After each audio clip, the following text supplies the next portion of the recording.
Ryan here with LongRangeOnly.com. In this video, we are going to talk about the Kelbly Nanook.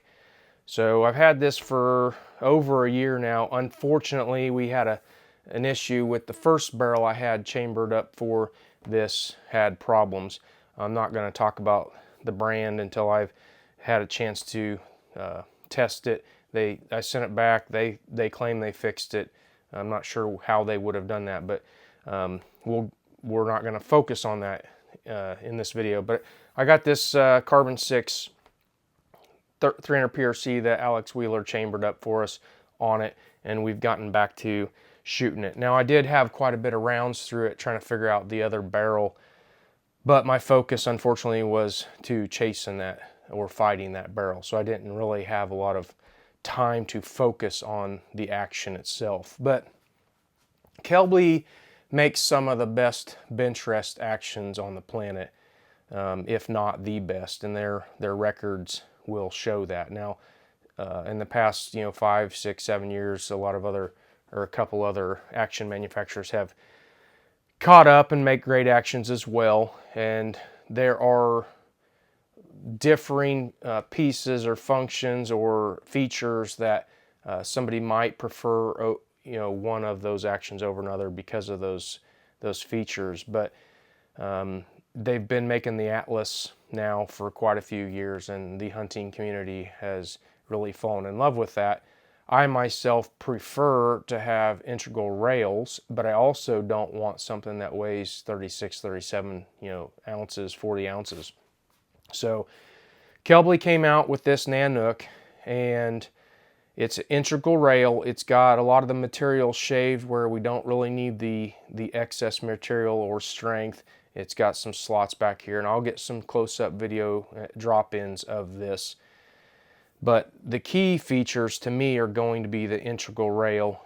It's got what I would consider to be a somewhat standard integral recoil lug these days, side bolt release, and Kelbly uses a Socko style extractor, and this action has a mechanical ejector. They call it the TG, and how that works is when you slide it back, the mechanism in the plunger in the lug hits the side bolt release, and that will eject the shell out of the receiver. And how far you want it to throw the shell will be dictated by how fast you pull the bolt back. Okay. The key features are going to be, like I said, the lightweight. This one was right around 26 ounces, the integral rail, the Socko extractor, and the TG mechanical ejector. And like I said, I love and prefer an integral rail. I don't really see the reason to not have one. You're going to have some kind of mounting system for an optic, and an integral Picatinny rail with a appropriate scope ring is going to be the best solution for keeping the system intact and not having the scope come loose and losing your zero and missing a shot at an animal because of that. Side bolt releases become standard.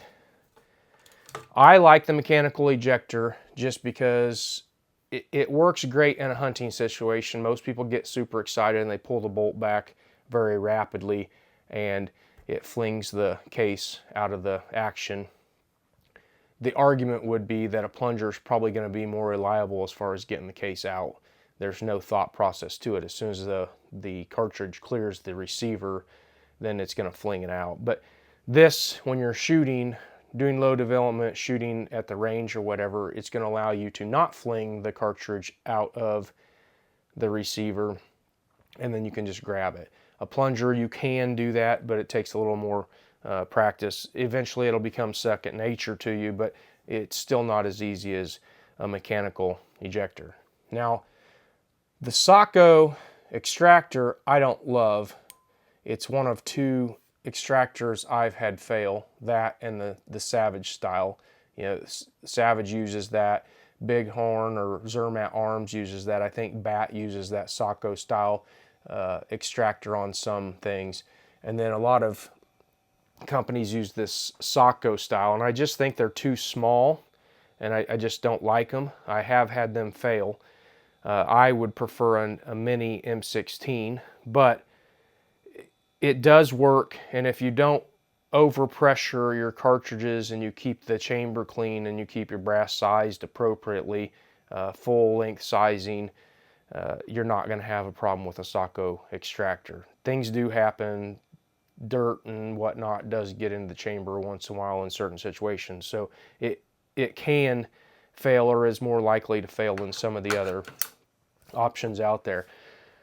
Kelbly does use a trigger hanger, so it's, you put your trigger into the hanger and then it's attached with two screws from the bottom.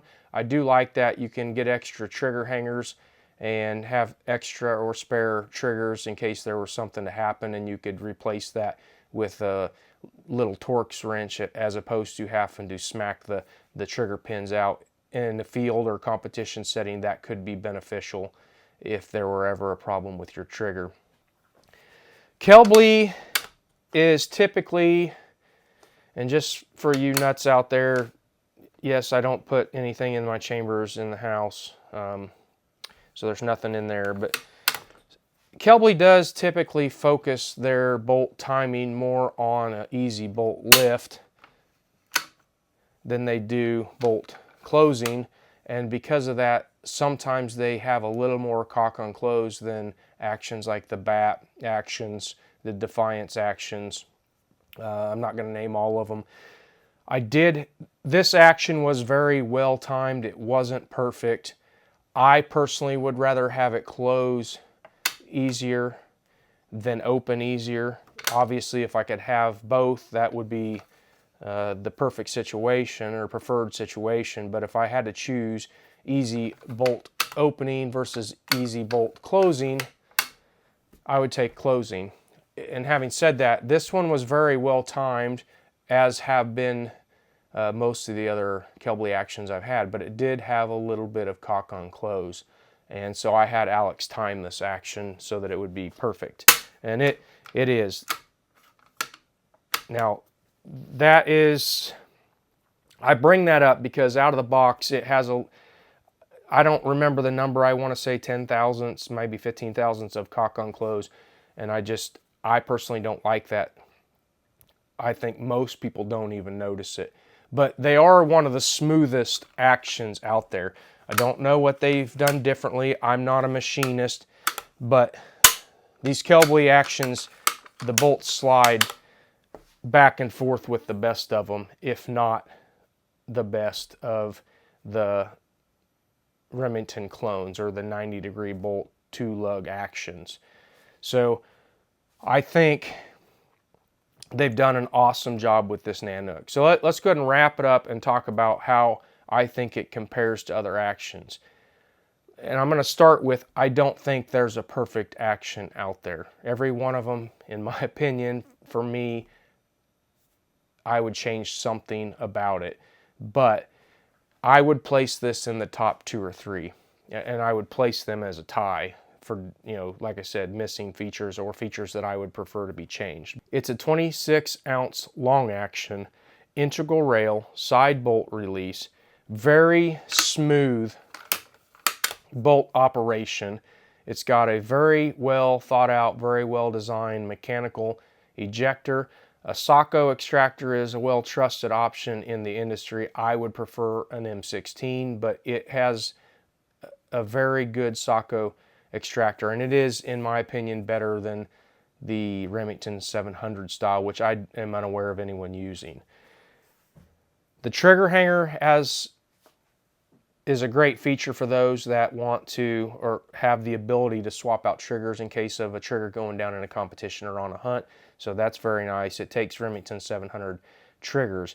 So I think if you're looking for a lightweight action that doesn't give up any of the features that you need, it has integral rail, operates smoothly, and mechanically is going to operate with the best of them, this is the action that you've got to take a look at, the Kelbly Nanook. It comes nitrided, and Kelbly is one of the best action manufacturers on the planet.